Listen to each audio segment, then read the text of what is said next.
Assalamualaikum and hello YouTube. My name is Nur Muhammad from homage and I am back with another another, how to say this, collection in collection videos. Okay, so this time around I would like to talk about homage watches. Okay, so right, I don't have a watch. Okay, oh sorry.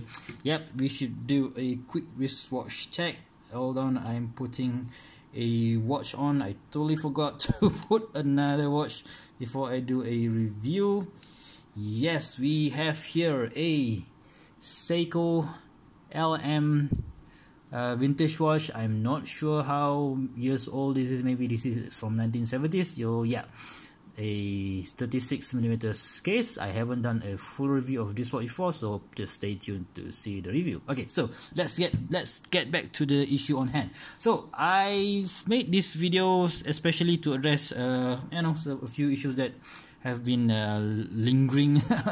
Anyway, so if you guys follow my channel, you know that I've done an unboxing of this harness, which is a homage to the Rolex Yachtmaster.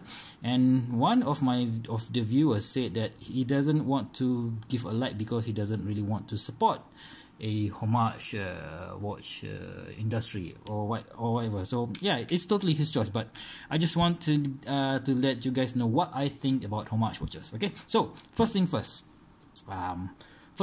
the reason why I appreciate homage watches is because, you know what, it's simply too expensive to buy an actual piece of the homage, the watches that is being homage. Okay, if you guys know what I mean. So yeah, you're talking about like what, 100,000 USD for this Steinhardt OVM, no sorry, for the Rolex Millsap that is being homaged by this Steinhardt. You're talking way much more than $100,000, maybe I don't know, 100, 200k, 400k for an original Blancpain 50 fathoms, and we are talking about $10,000 for an actual Rolex Yachtmaster, which even if it is $10,000, I think that's for me as of now, at my age and my current economic situation, that is still a lot of money. Okay, so that is the first thing. The second thing is why I like homage watches is that they represent a value for money. Okay, so yeah, that's value, is not really, is basically different from based on the, is in the eyes of the beholder, right? So when we are talking about this watch, for example, it features a ETA 2824 L grade.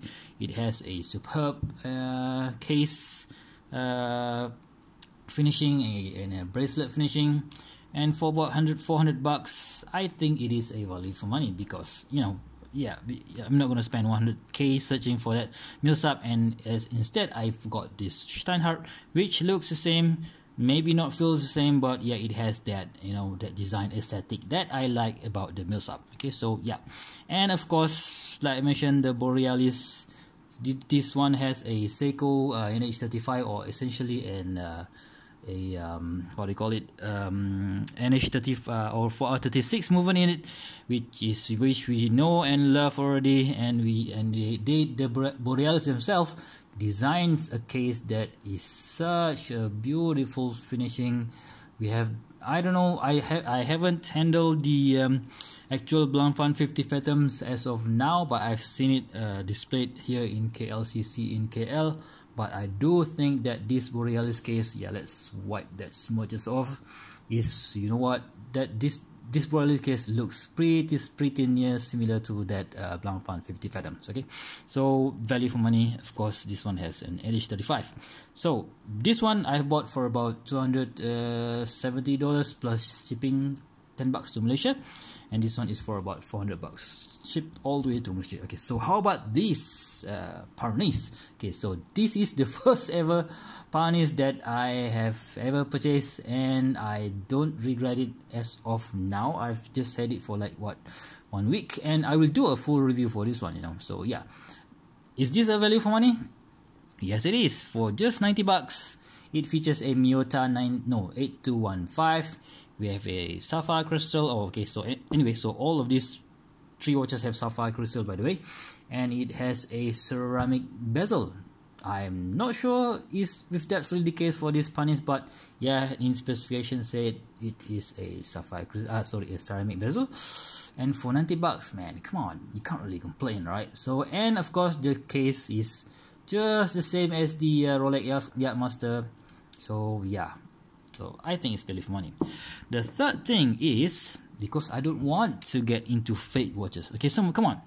Okay, so right, Millsap, nobody's done any fake version of that. Even the Blancpain 50 Phantom, nobody really does a fake version of that. But this watch, the Yachtmaster homage, right? So maybe somebody is making a fake watch, a fake Rolex Yachtmaster. I don't know. I haven't checked it out, but I think maybe there are few people who's doing that. And yes, I don't support fake watch businesses, but this one, come on, man. It mentioned clearly here, it's a panis. So there's nobody. I'm not going to fool anyone else by saying that this is a Rolex. So just at least they are honest, all right? So all the fake watches, the dial on the dial says Rolex, and even every single little details is being copied off from the Rolex. So yeah, that's just a blatant lie. So yeah, at least panis is being panis, and they are honest about it, right? So you do get for your money, you do get what you pay for the money, right? So yeah, that's the third reason. The fourth reason is, you know what, the user experience, right? So I mean, if let's say I wanted to buy a Rolex, right? So I don't really want to, you know what, before I try, I could just go to the dealer and say, excuse me sir, can I just try out the Rolex? Well, with the case of almost every dealer, I'm not saying all authorized dealer, but some dealers, maybe when you walk into a high expensive watch boutique, you're wearing a Seiko, or you're wearing a Borealis, or even you're wearing a Steinhardt, they will give you that look, that look of, this dude hasn't got any money. So yeah, that look, I really hate it when I see that. So yeah, it's not for all watch dealer, but some, right? So I don't. Yes, I could. I've tried one dealer, and they showed me well. They treated me well.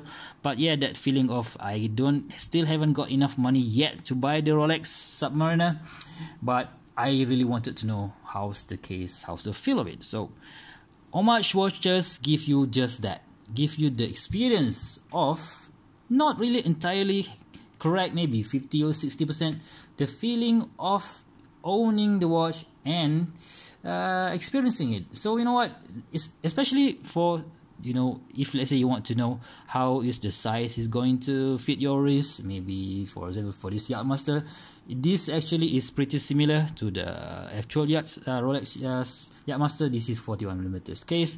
The thickness is about the same, I think, based on the reviews that I've seen online, and the bezel is bi-directional. So yeah, if I really wanted to buy a Yachtmaster, I would want to see and I would want to feel how it feels on the wrist every single day. So far with this panis, man, I kind of like it.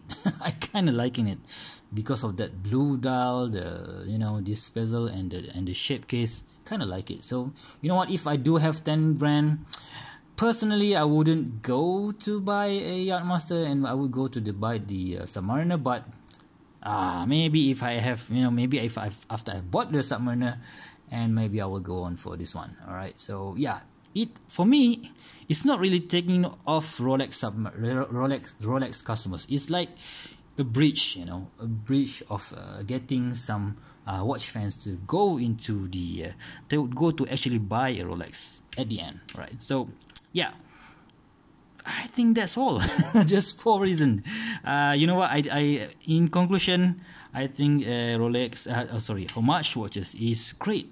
It gives you an alternative. So it's not going to take any businesses from the from the actual Rolex or even Blancpain customers, but it's actually giving you a bridge. They give you an image. Oh, what if I get the actual one?